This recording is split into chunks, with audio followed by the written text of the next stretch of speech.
नमस्कार। सच्ची भक्ति और प्रार्थना क्या है?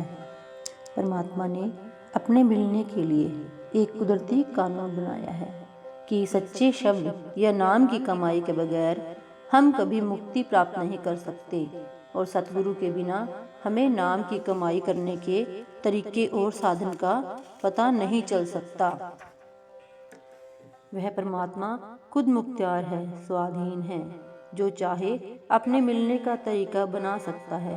इसमें किसी का कोई इंटरफेरेंस नहीं है।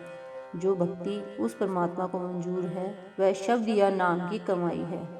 हम सब यूं ही व्यर्थ के भ्रमों में फंसकर इस 84 के जेल खाने में भटक रहे हैं। उस नाम के बगैर तो मुक्ति का कोई और रास्ता ही नहीं है। नाम की कमाई करने का रास्ता छोड़कर अगर हम किसी और रास्ते पर चलने की कोशिश करती हैं तो अंत में मौत के समय पछताना पड़ता है कि यूं ही अपने कीमती समय को व्यर्थ की बातों में गवा दिया। शब्द या नाम की कमाई के सिवाय और कोई उपाय और तरीका नहीं है जिससे हम देह के बंधनों से छुटकारा प्राप्त कर सकें। बाकी जितने भी साधन जैसे जप, तप, पूजा पाठ, दान पुण्य वगैरह हैं, सबका फल हमें मिलता तो जरूर है, लेकिन उनका फल लेने के लिए हमें फिर से देह के बंधनों में आना पड़ता है। नेक कर्म करते हैं तो राजा महाराजा बनकर आ जाते हैं, फिर साहूकार बनकर आ जाते हैं, जाति धर्म देश हासिल करके आ जाते हैं, ज़्यादा से ज़्यादा बैकुंठों स्वर्गों तक पहुंच जाते हैं। लेकिन ये भी सब भोग योनियां हैं जो एक निश्चित समय के लिए होती हैं। उसके बाद हमें फिर 84 के जेल खाने में आना पड़ता है। लेकिन नाम की कमाई हमें हमेशा के लिए देह के बंधनों से आज़ाद कर देती है।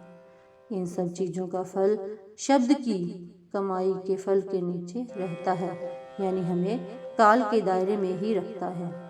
शब्द की कमाई का फल सबसे ऊंचा है, वह हमें काल के दायरे से पार ले जाता है, क्योंकि वही चीज हमें मन और माया के दायरे से पार ले जा सकती है। जो मन और माया के दायरे के पार से आती हो वह शब्द परम धाम से उठता है। काल की सीमा ब्रह्म और त्रिलोकी तक है, इसलिए हम शब्द को पकड़कर काल की हद से पार चले जाते हैं। हमारी आत्मा तोते के समान है और यह शरीर एक पिंजरे के समान है। जिस प्रकार तोता पिंजरे से प्यार करके तरह तरह की बोलियां बोलता है, उसी तरह हमारी आत्मा भी इस शरीर से प्यार लगाए बैठी है। कभी इसके अंदर बैठकर रोती है, कभी हंसती है, कभी सुख और कभी दुख महसूस करती है। अगर हमारी आत्मा इस देह के प्यार को छोड़ दे और इसके अंदर परमात्मा ने जो सच का चोगा रखा है उसको चुगना और उस शब्द रूपी अमृत को पीना शुरू कर दे तो यह हमेशा के लिए इस देह के बंधनों से आज़ाद हो जाए। कलयुग में मुक्ति प्राप्त करने का असली तरीका शब्द या नाम की कमाई है, जिसके बारे में हमें सिर्फ पूर्ण गुरु से ही पूरी जानकारी प्राप्त हो सकती है। 4 युग एक दूसरे के बाद चक्कर लगा रहे हैं। हर एक युग में हमारे जीवन के हालात बिल्कुल अलग अलग होते हैं।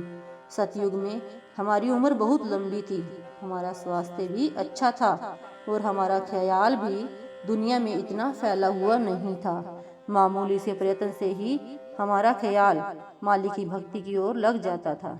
जैसे जैसे युग पलटते गए, उम्र छोटी होती गई, स्वास्थ्य कमजोर होता गया और ख्याल भी दुनिया में पूरी तरह फैल गया। जो साधन हमें सतयुग में काम देते थे वे अब कलयुग में काम नहीं दे सकते। कलयुग में तो कोई भाग्यशाली इंसान ही 70 या 80 साल गुजार कर जाता है। स्वास्थ्य भी इतना कमजोर है कि 1-1.5 घंटा भी हम लगातार परमात्मा की भक्ति एक आसन पर बैठकर नहीं कर सकते और ख्याल भी इतना फैला हुआ है कि 5 मिनट के लिए भी हम किसी विषय पर पूरी एकाग्रता के साथ विचार नहीं कर सकते। गुरु साहिब समझाते हैं कि अगर हम कलयुग में आकर जिंदगी के 4 दिन भी सुख और शांति से गुजारना चाहते हैं और वापस जाकर परमात्मा से भी मिलना चाहते हैं तो सिर्फ नाम की कमाई का ही रास्ता है। जब तप, पूजा पाठ, दान पुण्य आदि सबका जो भी फल है वह शब्द या नाम की कमाई में आ जाता है। जैसे कि कहावत है कि हाथी के पाँव में सबका पाँव। जिस समय हमारी जुबान पर दिन रात उस परमात्मा का नाम चढ़ा होता है, यानी हम उस परमात्मा के नाम के सिमरन में लगे होते हैं, तो उससे बड़ा जप और कौन सा हो सकता है। जब हम अपने आप को उस परमात्मा के हवाले किए बैठे हैं और उसकी रजा में रह रहे हैं, तो उससे बड़ा तप और क्या हो सकता है।